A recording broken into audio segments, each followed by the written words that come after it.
Depuis le mois de juin, l'une des deux tranches de la centrale nucléaire de Nogent est à l'arrêt pour maintenance.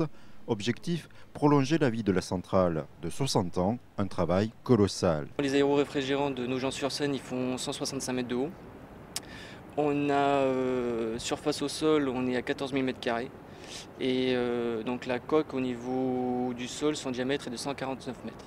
On peut placer quasiment 3 stades de foot à l'intérieur de l'aéroréfrigérant. Changement des joints, récupérateur d'eau, modification de 80 tonnes de charpente métallique. Ici, Eric et son équipe ont travaillé 5 semaines durant. Là, nous avons travaillé sur le chantier. Là. On était au plus haut, 70-75 personnes. Eric vient de Chinon. Comme ses collègues, il a dû trouver une solution pour se loger à proximité. Je suis sur Provins. En général, en arrêt de tranche, on arrive à s'écarter 20 km aux alentours des centrales, des sites. Travaux électriques ou de génie civil, la note s'élève à plus de 26 millions d'euros. À cela s'ajoutent les répercussions économiques locales dues à l'affluence de ces prestataires durant 3 mois. On peut avoir jusqu'à 250 entreprises qui interviennent sur le site, comme je le disais, 2000 prestataires qui peuvent venir. Alors bien évidemment, ce n'est pas en simultané. En simultané, on peut avoir jusqu'à 1000 personnes qui interviennent en même temps sur le site. Le premier sans doute à en profiter est ce gérant de baraque à frites, implanté exceptionnellement au cœur de la centrale, afin de servir des repas rapidement. On retourne dans les 40-50.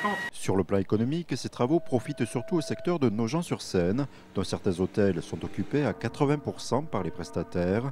L'office de tourisme de la ville a servi de relais pour les accueillir. Nous nous sommes étendus sur un périmètre d'environ 50 km autour de la centrale.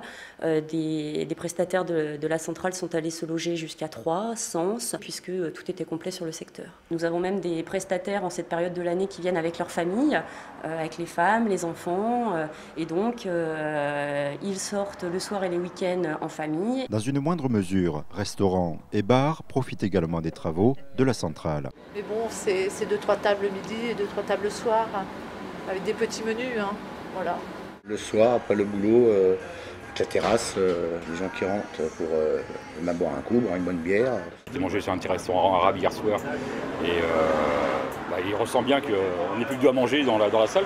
En effet, la rénovation s'achève, elle se termine fin août. D'après EDF, 10% des prestations ont été réalisées par des entreprises auboises.